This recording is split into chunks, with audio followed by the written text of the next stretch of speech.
బాబు గారు సుదీర్ఘ రాజకీయ అనుభవం ఉన్న వ్యక్తి. కానీ ఈనాటి కాలమాన పరిస్థితులకు అనుగుణంగా ఆలోచించలేకపోతుండటమే ఆవేదన కలిగించే అంశం. జనాభా తగ్గిపోతున్నారు కాబట్టి ఆ తగ్గిపోతున్న జనాభాకి సంబంధించి పెంచాల్సిన అవసరం ఉంది. దానికోసం ఒక విధానం రేపు ఏప్రిల్ 1 నుంచి తీసుకొస్తాం. ఏంటంటే ఇద్దరు పిల్లలది ఇంతకు ముందే చట్టం తీసేసాం. ఇద్దరు పిల్లలుంటే ఇద్దరు పిల్లల కంటే ఎక్కువ ఉంటే స్థానిక సంస్థల్లో పోటీ చేయకూడదు అన్నటువంటి అనర్హత వేటు తీసేసాం. అదే సందర్భంలో మూడో పిల్లలు పుడితే అంటే ఇప్పటికి వీళ్ళకి అమ్మ ఒడి ఇట్లాంటి అదే అదే తల్లికి వందనం ఇస్తున్నారు కదా. అదే కాకుండా మూడవ బిడ్డకు కూడా ఇస్తాము.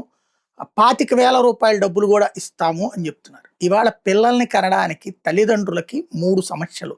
నెంబర్ 1 అంత హెల్త్ ఉండట్లేదు ఆలస్యపు పెళ్ళిళ్ళ కారణంగా.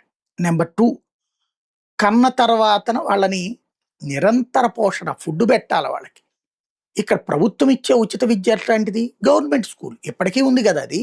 మధ్యతరగతి గవర్నమెంట్ స్కూళ్ళలో చదివించడానికి సిద్ధంగా ఉన్నారా?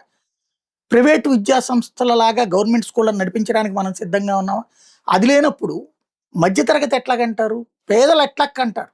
వాళ్ళకి ఓపిక ఉంటే, ఆరోగ్యం ఉంటే 1, 2, 3, 4 కంటారు.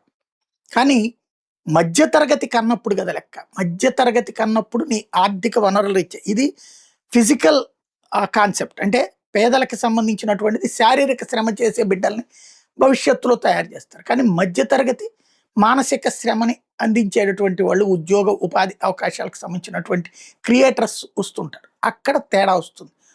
ఈ 25,000కి మధ్యతరగతి అయితే పిల్లల్ని కనేయలేరు. ఇక్కడ ఆలోచించాల్సింది అది. విద్యా వైద్యం మనకి ఇక్కడ తెలుగుదేశానికే సంబంధించిన ఎన్ఆర్ఐలు అందరూ విదేశాలు ఉంటారు కదా, లక్షల మంది ఉంటారు కదా. వాళ్ళందరూ ఇక్కడికి వచ్చి మన కార్పొరేట్ విద్యని కార్పొరేట్ వైద్యాన్ని ఎందుకు ప్రోత్సహిస్తారు నాకు అర్థం కాదు. వాళ్ళ దేశాల్లో వాళ్ళ పిల్లలకి అక్కడ ప్రైవేట్ విద్యలో చదివిస్తున్నారా? లేదే. గవర్నమెంట్ విద్య, గవర్నమెంట్ వైద్యం, స్కూళ్ళు అక్కడ అట్లాగా ఉంటాయి, హాస్పిటల్ అట్లా ఉంటాయి. ఇక్కడ కూడా అట్లా పెట్టాలా? అలా తయారు చేయాలి. సరే మనం చేయలేదు, చేస్తున్న దాన్ని చెడగొట్టాం.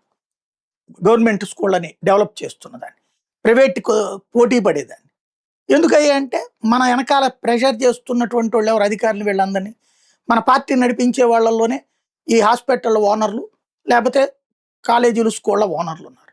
కారణంగా జరిగిపోతుంది. దాని కారణంగా ప్రైవేట్ విద్య వాళ్ళు సంపాదించే సంపాదనలు 3 వంతులు దానికే తగలేస్తున్న రోజుల్లో బిడ్డల్ని కానీ ఏం చేసుకోవాలా? లాజిక్ మిస్ అవుతుంది అది.